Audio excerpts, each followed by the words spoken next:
au volume d'activité. Alors, il y a qui là comme autre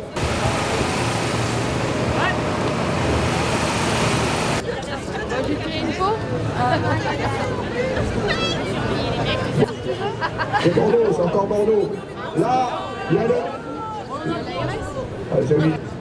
HEGP, le plus grand hôpital du monde, où tous les malades, on cache les dossiers. J'espère que vous avez lu dans Mediapart. C'est pas aux urgences, ça c'est dans les étages. Quand il y a un mort, pour cacher la misère, on modifie le dossier. De Paris. Voilà, ça c'est un petit scandale. Si on supprime cette prestation de service, on peut créer. Qu'ailleurs. On est tous dans la même galère. Bon, dites-nous en plus un peu, la news alors. Soi-disant, c'est un grand hôpital. Se battre jusqu'au bout, tous ensemble. Donc, on est bien d'accord, monsieur Macron, bon. Bravo. Il est en train de faire adopter, va résoudre les problèmes, alors que de toute évidence, tous les témoignages... Pourquoi vous manifestez aujourd'hui? Alors, il y a beaucoup de revendications, hein, notamment sur les salaires, puisqu'une des revendications, c'est une augmentation de 300 € par mois. Donc ça, je pense que ça serait normalement pour tout le personnel. Il y a aussi une grosse revendication concernant les lits d'aval, donc la réouverture des lits d'aval, parce que en ce moment, vu le temps d'attente aux urgences, on a des temps d'attente qui dépassent 10-12 heures, des fois ça remonte jusqu'à 24 heures. Donc la revendication, c'est 0 patient stocké sur les brancards. Et je dis bien stocké parce que en ce moment, on a l'impression qu'on considère les patients comme des objets. Donc c'est un mot qui est très fort, stocké, hein, mais 0 patient stocké sur les brancards. Et notre dernière revendication, j'ai parlé des salaires, j'ai parlé effectivement des lits. C'est quoi vos conditions de travail au quotidien? Comment ça se passe? Alors, les conditions de travail au quotidien, c'est tout simplement un manque de personnel et donc des infirmiers, des aides-soignants qui n'ont pas le temps de faire les soins aux patients, tout simplement. Et c'est pour ça qu'à certains moments, il y a des problèmes du type patient qui est là depuis 4 ou 5 heures sur un brancard, qui n'est pas vu par le personnel et qui décède. Donc c'est ce qu'on appelle des morts inopinées à l'hôpital et ça c'est gravissime. À quel moment ça s'est dégradé? Comment on en est arrivé à cette chose-là à ce moment? Alors si on doit reprendre l'historique, il faudrait repartir sur les ordonnances Juppé de 96. Donc on ne va pas tout refaire. Mais nous personnellement à Brest, on a été très impactés depuis le plan de retour à l'équilibre de 2014 qui consistait à supprimer 200 agents. Donc dans certains services, par exemple en neurochirurgie, on nous a supprimé 14 agents et on est passé de 50 lits à 42 lits. Voilà, ça donne un exemple.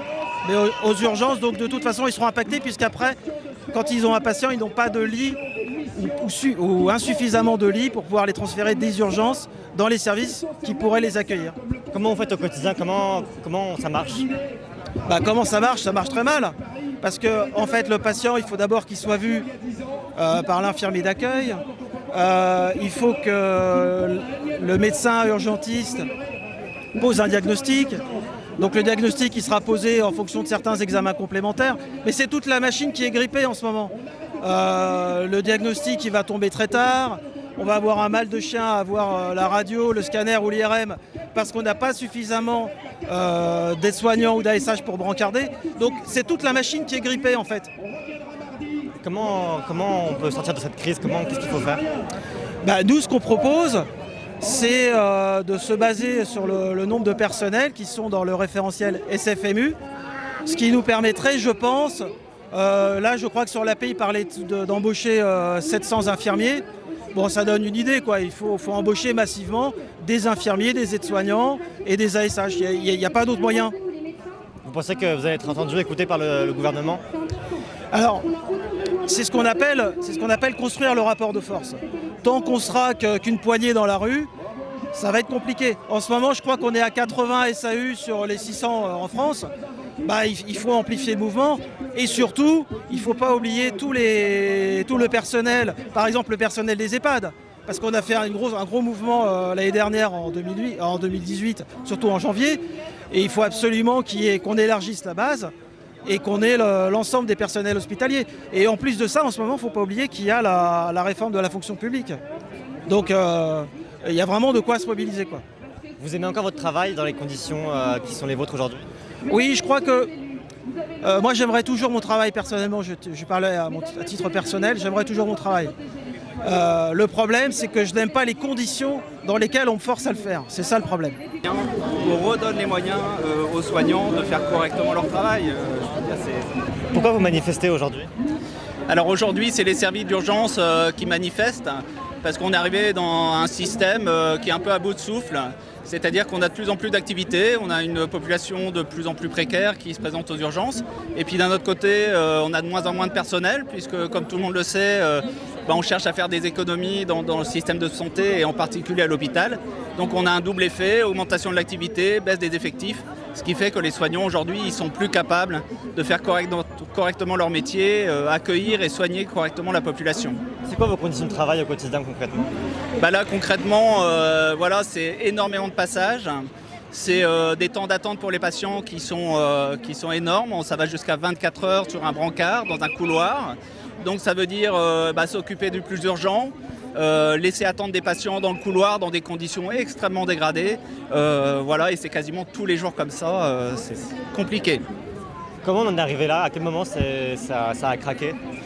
En tout cas, sur Brest et dans beaucoup d'hôpitaux, ça a craqué quand effectivement il y a eu des plans de retour à l'équilibre. C'est-à-dire que quand les directions ont voulu résorber un déficit artificiel, donc ils ont supprimé du personnel, ils ont supprimé des moyens. Et du coup, en plus, en parallèle, il y a une augmentation d'activité. Et c'est là, il y a un moment donné, ça craque. Comment les personnels hospitaliers font pour tenir au quotidien? Comment ils font? D'abord, il y a une grosse conscience professionnelle. C'est-à-dire qu'on est des personnels qui pensent d'abord aux patients. Mais à un moment donné, on arrive à une certaine limite, clairement. Et je crois qu'elle est atteinte aujourd'hui. Donc là, pour l'instant, on tenait vraiment sur notre conscience professionnelle. Ça va se passer dans les mois à venir si rien ne change? Moi j'ai l'impression que là il y a vraiment une prise de conscience au niveau des hôpitaux, au niveau collectif, puisqu'on voit bien que les urgences s'organisent collectivement. Moi j'espère que les autres services vont aussi suivre, parce qu'il y a un problème de lit de médecine, les conditions de travail sont dégradées partout, en psychiatrie, dans les EHPAD. Moi j'espère qu'il y aura une prise de conscience collective de la population, des soignants, pour peser sur les pouvoirs publics et voilà, la ministre, pour qu'au moins il y ait une réaction à la hauteur des difficultés. Qu'est-ce qu'il faut faire? Qu'est-ce que vous demandez? Alors on demande clairement d'abord une remise à niveau des effectifs dans tous les services de soins. C'est-à-dire qu'on ne peut pas soigner si on n'a pas de soignants. Ça c'est la base. Et je pense que déjà là, ça pourrait largement améliorer le système, quoi. Vous aimez encore votre travail dans les conditions qui sont les vôtres? Sur le fond, évidemment qu'on aime notre travail, on le fait pour ça, pour s'occuper des gens. Mais c'est vrai qu'on entend beaucoup de témoignages de collègues qui sont un peu dégoûtés vu les conditions de travail dans lesquelles on leur demande d'exercer leur métier, quoi. 14 heures, donc on va pouvoir se mettre en délégation. Et je voulais dire au nom de... Pourquoi vous êtes dans la rue aujourd'hui? On est dans la rue aujourd'hui, comme on était le mois dernier, parce qu'on n'a toujours pas été entendu. Il y a de diverses difficultés dans les urgences et on a fait des revendications qui ont été menées, qui ont été décidées par le collectif Interurgence. Il y a de ça déjà, le premier mouvement s'est mis en grève avec Saint-Antoine suite à des agressions au mois de mars, le 18 mars très exactement. Depuis cette date-là, le mouvement a pris de l'ampleur. On a effectivement des sauts de la région parisienne et de province, c'est devenu un mouvement national. On pensait vraiment que celle-ci allait nous écouter, allait recevoir une délégation. À ce jour, elle ne l'a toujours pas fait. Et en plus, elle culpabilise encore davantage les équipes qui sont déjà épuisées. C'est plus possible. Il faut qu'elles nous entendent, qu'elles nous écoutent, qu'elles nous reçoivent. Et ce qu'on demande, c'est des choses qui sont tout à fait légitimes. Ça suffit. C'est quoi vos conditions de travail au quotidien? Et les conditions de travail dans les urgences, c'est très aléatoire. De nos jours, de plus en plus, on était sur des périodes épidémiques. Le problème, c'est que là, c'est quotidiennement épidémique, où on a des charges d'activité. et on n'arrive plus à faire face. On n'arrive plus à faire face. On a des attentes qui sont, pour la prise en charge des patients, qui sont très dangereuses. Et nous, on s'épuise physiquement, psychologiquement. On se prend des insultes, on se prend des coups dans la figure. C'est plus possible. Comment ça se fait qu'on en est arrivé à un tel stade? Bah parce qu'on nous écoute pas. On est trop bonne, trop conne. Voilà, vous voyez mon masque? Voilà. Soigne et tais-toi. Là, c'est plus possible. Parce que si on ne fait rien, pour moi, c'est de la non-assistance à personne en danger. Si on est dehors, dans la rue, c'est pas pour profiter du soleil, je préfère mon jardin pour ça. C'est simplement pour crier haut et fort que là, il faut faire quelque chose, Madame Buzyn. C'est pas possible. Comment ça se fait comment les personnels hospitaliers font pour tenir au quotidien? Comment ils tiennent tous les jours? Mais on tient entre nous. On tient entre nous. Heureusement, on est solidaires. Ce sont des professions où on arrive à se maintenir les uns les autres. Quand l'une a besoin de l'aide, on essaye d'aller... On s'épaule. Mais réellement, je sais pas comment on tient. Je sais pas. Vous aimez encore votre métier dans les conditions qui sont les vôtres? Ça devient compliqué. Ça devient compliqué, vraiment. J'aime mon métier, hein, mais ça devient compliqué. Bah, c'est-à-dire que le mépris dont on nous fait preuve, c'est navrant. C'est plus que navrant. Et là, vraiment, depuis 48 heures, ce mépris me donne envie de changer de métier, ouais, clairement. Est-ce que vous êtes là?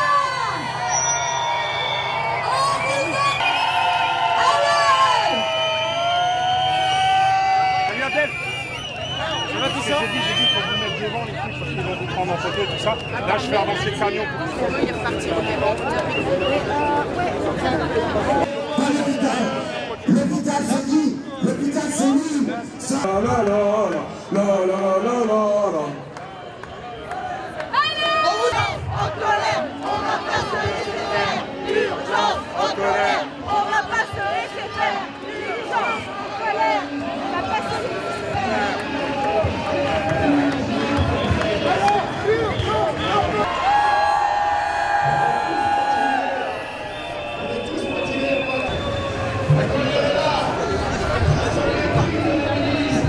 Couloir des urgences, tellement on a de mon cas.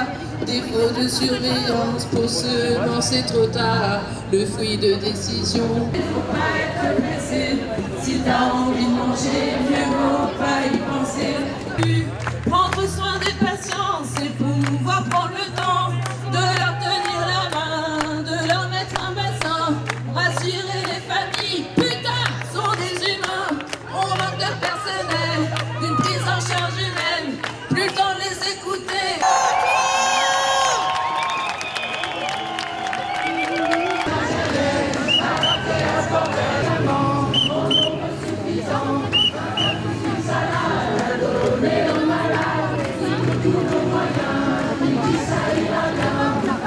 Expliquez-moi votre pancarte, ce qu'elle dit.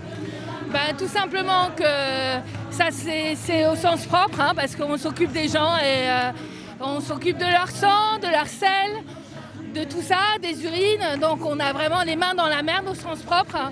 Mais disons que le gouvernement surrajoute, le gouvernement celui-ci et d'autres bien avant, le système de santé, on est dans la merde au sens littéral du terme. Dans la merde financière, le manque de moyens, le manque de personnel. On nous en demande toujours plus avec toujours moins. Voilà. C'est quoi vos conditions de travail au quotidien? Mon outil de travail? Alors, mon outil de travail, mais j'en ai plein des outils de travail. Mais on va dire que moi je m'occupe de gens, c'est pas des patates qu'il y a sur les brancards, vous comprenez? Donc on va dire que j'ai du matériau humain, mais à chaque fois il s'agit de s'adapter au maximum. Et surtout du fait de l'humanité, des gens qu'on soigne et de notre humanité qu'on essaye de ne pas perdre justement, c'est de plus en plus difficile. Comment vous faites pour tenir? Je m'arrête de temps en temps parce que c'est un peu compliqué, parce que on tire de plus en plus sur la ficelle, voilà. Qu'est-ce que vous demandez au gouvernement, à la ministre? La reconnaissance de notre travail au quotidien. Ça fait quand même, on est quand même en tant qu'infirmière considérée comme Bac+3. Sincèrement, au bout de plus de 20 ans, gagner à peine un peu plus de 2000 € en travaillant 2 week-ends par mois, je trouve que c'est un peu lamentable. J'aimerais un peu la reconnaissance de notre travail. sans lequel finalement aucun service, aucun hôpital ne fonctionne. Voilà. À quel moment on est arrivé là? Comment ça se fait que les conditions soient tellement dégradées? Parce qu'on essaye de faire des économies à tout prix, à un niveau où c'est pas possible. Enfin, comment voulez-vous faire des économies? Ils essaient de faire fonctionner un hôpital comme une entreprise. Enfin, forcément, on sera déficitaire si on veut s'occuper correctement des gens. Alors à savoir, est-ce qu'on veut faire comme dans les EHPAD, finalement, gagner des sous sur la vieillesse des gens, etc. Enfin, c'est juste improbable et incroyable. Les patients ne sont pas des sacs à patates. Il ne s'agit pas c'est pas une chaîne de productivité. On s'occupe de soins, de soignants et de soignés. Voilà. Vous aimez encore votre travail malgré les conditions qui sont les vôtres? Je pense que c'est juste grâce à ça que je tiens. Moi et tous mes collègues, tous autant que nous sommes, on aime s'occuper des gens, mais ça devient de plus en plus compliqué. Par manque de reconnaissance, voilà. Et ça passe d'abord et avant toute chose par les salaires, voilà, et les moyens. Soignez, solidarité, soignons, soignez, solidarité, soignons, soignez, solidarité. Tu l'as Pardon, vas-y. Les annonces de la ministre, c'est insuffisant? C'est très insuffisant parce que, en fait, les annonces que vient de faire la ministre, c'est des annonces qu'on a déjà entendues au cours des 20 dernières années.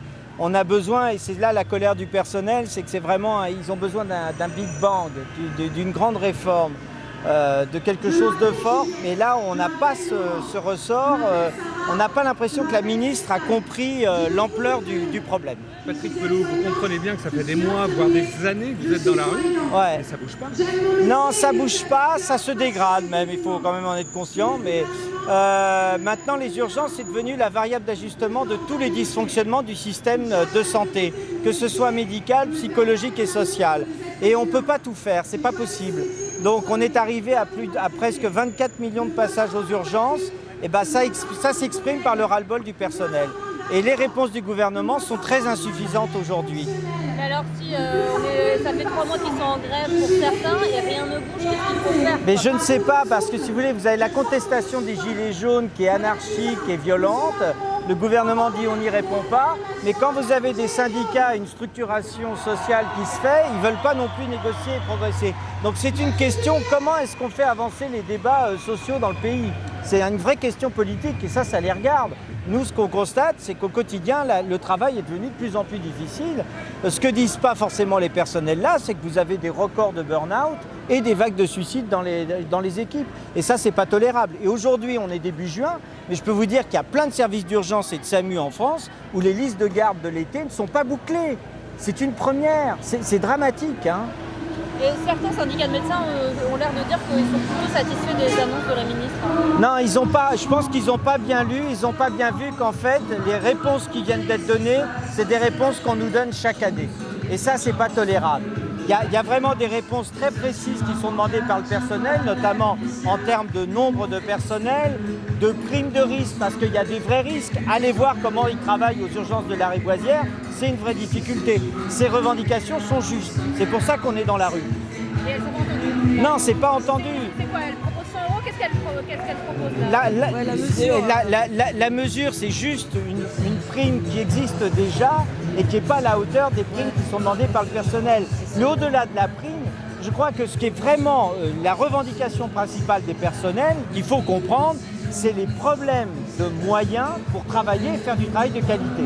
Parce que c'est insupportable pour des infirmières, des aides-soignants, de travailler dans des services et donc pour des médecins, quand vous n'avez pas de lit pour hospitaliser les malades, que vous ne savez pas qui va venir travailler le lendemain et que vous avez des usagers qui sont excédés par la situation et qui vous insultent et vous vous faites taper dessus. C'est pas possible, c'est pas possible. La ministre vous promet une énième mission, vous n'avez pas l'impression de prendre une claque à travers la figure? Ah mais on prend exactement, c'est une nouvelle claque parce que, si vous voulez, on croule sous les rapports, hein, on en a plein les armoires des rapports et des missions. C'est la vieille stratégie des politiques pour endormir le problème.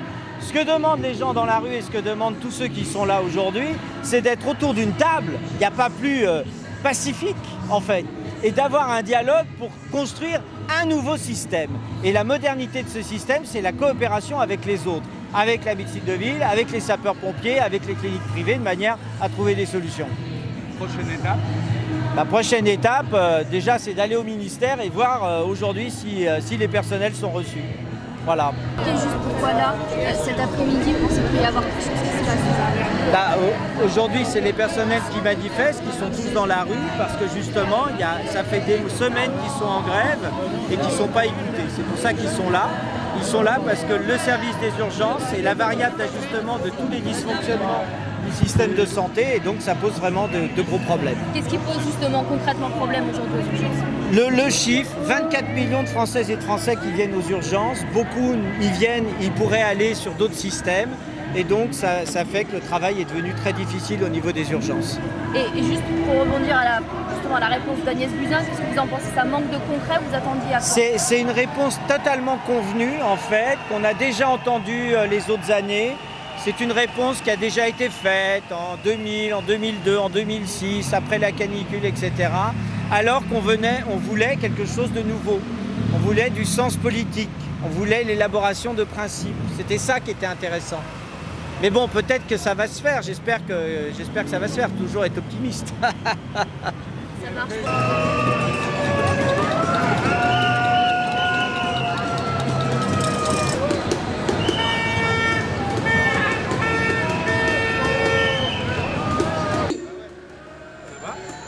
À la Minélique, tout le monde connaît. Allez, on va passer à la province.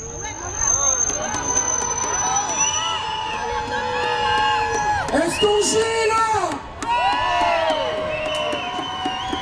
La rue, et demain on continue. Aujourd'hui dans la rue, et demain on continue. Aujourd'hui dans la rue, et demain on continue. Aujourd'hui dans la rue, et demain.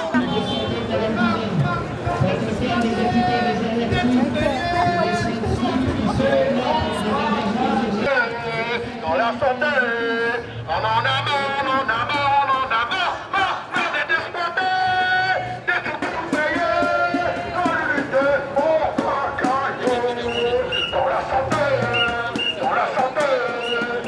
d'être tout-payés, dans le lutte, on va gagner. Dans la santé,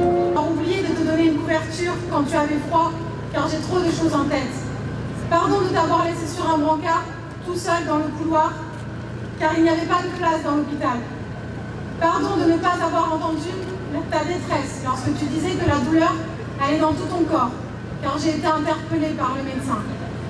Pardon de ne pas t'avoir pris la main quand tu es décédé, car je n'avais pas le temps.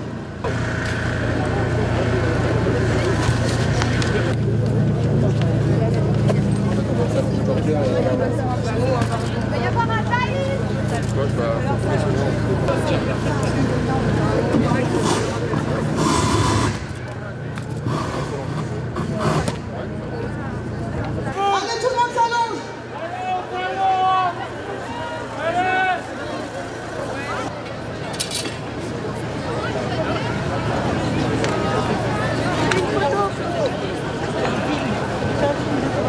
Allez!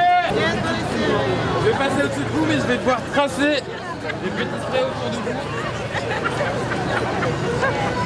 manger ma banane. Putain, moi, la banane, je m'en fous. Le chocolat, j'imagine. Non, mais alors, la bombe, ça va être... Moi, je voulais dire un petit hommage à un collègue infirmier qui s'est suicidé sur la chirurgie.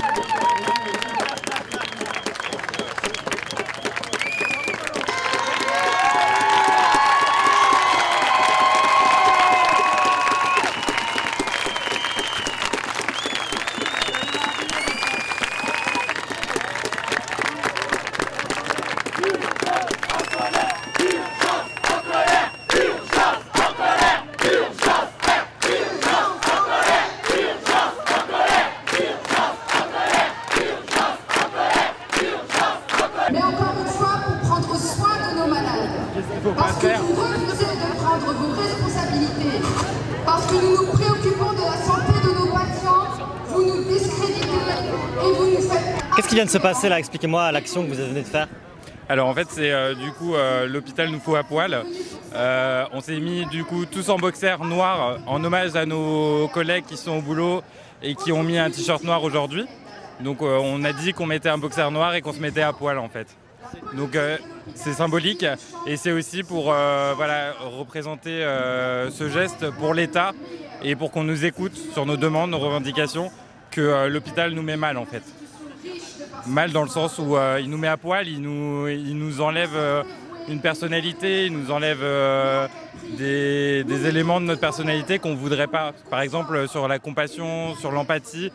Et il y a des choses en tant que soignant qu'on ne peut pas barrer de notre personnalité, sauf que l'État et le directoire des hôpitaux fait cela pour nous changer en fait. Comment vous faites pour tenir au quotidien?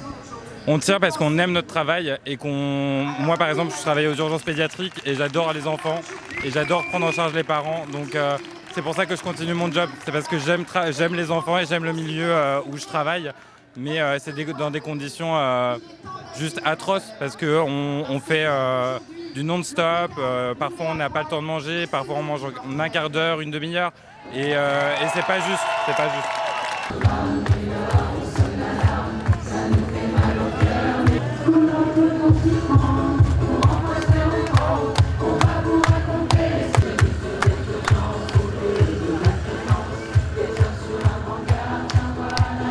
Qu'est-ce que vous espérez de cette manifestation? Déjà qu'on soit écouté, mais quand je dis écouter, c'est pas que entendre et se faire humilier comme... Voilà, je pourrais être poli et dire le terme Madame Buzyn, mais vu que Madame Buzyn nous manque, mais ouvertement de respect, donc je l'appellerai que Buzyn. Voilà. Qu'est-ce que vous espérez là? Vous pensez que vous allez être entendu, écouté aujourd'hui? J'espère quand même que maintenant il va peut-être falloir qu'elle sorte de son autisme et de son... Alors je pense qu'elle suit à la lettre ce que lui dit son gourou, à savoir Macron. Mais non, le souci que l'on a, c'est que vous voyez, parallèlement, il y a quand même le procès sur France Télécom qui est en train de se passer avec cette vague de suicides qui a dramatiquement marqué tant les esprits, mais surtout les professionnels et les familles qui ont été dévastées par ces suicides à France Télécom.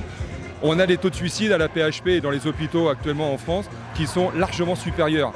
C'est passé sous silence. C'est passé sous silence. Pourquoi? Parce que l'hôpital, c'est un sujet tabou. Les gens viennent y mourir, viennent se faire soigner. Le personnel a juste le droit de se taire et soigner et de se taire. Donc je pense que ça fait suffisamment d'années. Il y a eu Bachelot qui a été initiatrice, il y a Touraine qui a continué. Buzyn ne fait que continuer le désastre sanitaire qui a été engendré ces dernières années. Il est temps d'arrêter cette casse. C'est une casse non seulement de l'hôpital, mais aussi, je vais élargir, avec les services publics. Là, ce qui se passe dans les urgences, c'est le haut de l'iceberg. C'est le haut de l'iceberg parce que c'est ce qui se voit, c'est parce que les gens rentrent dans l'hôpital par le biais des urgences. Mais si vous grattez un peu et que vous allez dans les autres services, vous aurez les mêmes problématiques. C'est dans tous les services, dans toutes les disciplines, il y a un manque criant de personnel. Mais pourquoi? Parce que déjà, on ne peut pas les fidéliser. Ça, c'est très compliqué. Et puis surtout, c'est qu'on n'est plus attractif. Et si Buzyn et Macron derrière, imagine, parce qu'on va faire des supra-GH ou autre, je ne sais pas quel délire, va faire venir du personnel, c'est faux. c'est faux. Le nerf de guerre, c'est l'argent. On a un pouvoir d'achat qui ne cesse de croître. Une vie plutôt qui ne cesse de croître. Le pouvoir d'achat des soignants qui ne cesse de baisser. Vous n'avez pas l'équation. C'est une équation qui est en train de se casser la figure. Donc. Si on continue comme ça dans les hôpitaux, vers où on va? Qu'est-ce qui va se passer dans les mois, les années à venir si ça continue comme ça? Déjà, dans un avenir très proche, la carte vitale sera remplacée par la carte bleue, sans faire du mauvais humour. Je ne sais pas comment il faut se faire entendre. On a eu une vague contestataire de gilets jaunes qui a été réprimandée dans la violence. Là maintenant, c'est les hôpitaux qui sortent, qui s'élèvent contre des conditions de travail qui sont de plus en plus désastreuses. Mais je peux élargir aussi avec l'éducation nationale, ne serait-ce que les forces de police aussi. Ils sont dans des conditions dramatiques. Non, on est dans un système qui est complètement autiste et psychorigide. Ça relève d'une pathologie. On pourrait presque demander une évaluation psychologique de tout notre exécutif, tellement que c'est grave ce qui se passe en France. Même les pays étrangers le disent et le pointent du doigt en disant « mais attendez, c'est pas le pays des droits de l'homme, c'est pas le pays des Lumières, quoi ». Donc, vous voyez, je parlais avec un de vos confrères tout à l'heure, je disais au niveau de l'OCDE, donc c'est l'Office central de... Bon, c'est des statistiques, mais n'empêche que si vous prenez le métier d'un infirmier, c'est celui qui est le plus mal classé, au niveau de l'Europe. Je veux dire, quand vous sortez de l'école avec un bac plus 3 et que vous commencez à 1400, enfin 1480, on va dire 1500 €, quand vous avez un loyer qui est à 700 € ou 800 € en moyenne en Ile-de-France, je vous laisse imaginer avec combien vous finissez les fins de mois. Comme disait Coluche, le plus dur à la maison, c'est les fins de mois, surtout les 30 derniers jours. Il y a ça. Et puis il y a aussi cette pression psychologique et cet épuisement physique et psychologique qui est en train d'être marqué au fer rouge les personnels de l'hôpital. Buzyn, elle peut crier au scandale et puis se dire mais c'est anormal ces arrêts de maladie de complaisance. Mais elle a oublié d'où elle vient. Elle a oublié que son mari travaille encore dans les hôpitaux, je crois. Je crois qu'elle ne sait plus dans quel monde elle vit, cette dame. Elle n'est plus médecin, ou alors son serment d'hypocrite, parce que c'est plus ça qu'elle a. On en est là. On est dans un. Enfin, je sais pas, ça relève vraiment de la pathologie, mais sincèrement, parce que ne pas ouvrir les yeux et ne pas entendre que dans les hôpitaux, c'est une vraie galère, parce que les malades viennent pour se faire soigner, parce que derrière, il y a un désert médical qui n'a jamais été aussi présent. Mais vous savez, on parle du désert médical lié au numerus clausus. Il y a un autre désert médical qui est lié aussi aux chiffres de consultation. Qui peut actuellement s'enorgueillir de faire une consultation à 80 ou 90 €? Pas forcément une certaine catégorie sociale qui donc n'ira plus se faire soigner et crée un désert médical aussi. Vous voyez, tout ça c'est lié à un système de santé qu'on est en train d'essayer de privatiser. Pourquoi? Parce que on ne donne pas aux moyens nos services publics d'exister. Et si on veut abattre un chien, on dit qu'il a la rage. Et on est dans ces cas de figure. Les hospitaliers aujourd'hui, est-ce qu'ils aiment encore leur métier malgré les conditions de travail? Pardon? Est-ce que les hospitaliers aiment encore leur métier malgré les conditions de travail? Je pense que si elles n'aimaient pas leur métier, il n'y aurait plus personne dans les hôpitaux. Et que Buzyn, là pour le coup, elle pourrait tirer tous les signaux d'alarme qu'elle a. Et Édouard Philippe et Macron se dire merde, il se passe quelque chose parce qu'on a été emmerdés avec les gilets jaunes. Là, maintenant, c'est les hospitaliers. Moi, j'invite, mais vraiment, sincèrement, je suis syndiqué Sud Santé, je suis délégué Sud Santé. Moi, j'invite, mais arrêtons ces guerres de clivage, FO, CGT, CFDT. Non, il faut écouter les personnels. Donc, il faudrait qu'il y ait une journée, mais ce n'est pas que le personnel des urgences, c'est le personnel de tous les hôpitaux, tant public que CHR, que privé, qu'on fixe une date et que tout le monde descende dans la rue. Mais aussi les usagers, que les usagers comprennent que si les personnels se battent pour les conditions de travail, des meilleures conditions de travail, c'est aussi pour eux. C'est pour eux qu'on se bat. Ce jour-là, ça doit être tout le monde qui doit être dans la rue. Tant les professionnels que les usagers. Et on arrête une date et on descend. Et si on doit être 80 000, si on doit être 100 000, si on doit être 300 000, on est 540 000 infirmiers en France. Ce jour-là, tout le monde descend. Qu'on soit du clivage de droite, qu'on soit du clivage de gauche, d'extrême droite ou d'extrême gauche, tout le monde descend parce qu'on est des infirmiers, on est des personnels de soignants. Et quand je dis infirmiers, c'est au sens large, d'accord? C'est les aides-soignants, c'est les agents hospitaliers, c'est le personnel administratif qui est enseveli sous la charge de travail, c'est le personnel ouvrier parce qu'il disparaît petit à petit et on est en train de délocaliser et puis d'externaliser les actes. C'est tous ces personnels-là qui doivent descendre dans la rue. Il faut qu'on arrête une date, il faut que la date elle soit fixée et que tous les personnels de l'hôpital descendent accompagnés de tous les usagers. C'est comme ça qu'on gagnera et c'est comme ça qu'on mènera le combat et qu'on arrivera à nos fins. Le seul moyen de gagner, c'est de faire peur. J'ai pas entendu avec. Le seul moyen de gagner, c'est de faire peur. Le seul moyen, c'est pas de faire peur. Un combat qu'on mène, on n'est pas sûr de le gagner. Un combat qu'on mène pas, on est sûr de le perdre. Je sais pas ce qu'il faut, parce que quand on voit la répression, alors nous aujourd'hui ça va, les gendarmes ou les CRS ont l'air d'être calmes, ils n'ont pas reçu d'ordre. Mais n'empêche que je sais pas, honnêtement je sais pas. Je sais pas ce qu'il faut faire. Est-ce qu'il faut qu'on mette le feu à des véhicules? Est-ce qu'il faut qu'on jette, comme en 2010, les infirmiers anesthésistes avaient bloqué une gare Montparnasse, ils avaient bloqué les Champs-Élysées, ils avaient investi l'Arc de Triomphe, ils avaient investi le ministère de l'Extérieur. Vous voyez, ben, peut-être qu'il faut faire des opérations choc, peut-être qu'il faut investir les Champs-Élysées pour ouvrir les yeux à Macron. Peut-être, c'est peut-être la solution, mais ça ne se fait pas tout seul. Il faut avoir beaucoup de monde. Donc moi j'appelle, mais c'est pas utopique, j'appelle tous les gens, tous les personnels qui travaillent dans les hôpitaux, mais aussi j'appelle tous les usagers, parce que vous êtes parents d'un enfant, vous êtes fils de vos parents, ils ont besoin de soins de qualité. Actuellement, on n'a plus la qualité. Vous me parliez tout à l'heure et vous me demandiez si les personnels ont encore la motivation. Ben, j'ai envie de dire oui, ils ont encore la motivation. Mais pendant combien de temps?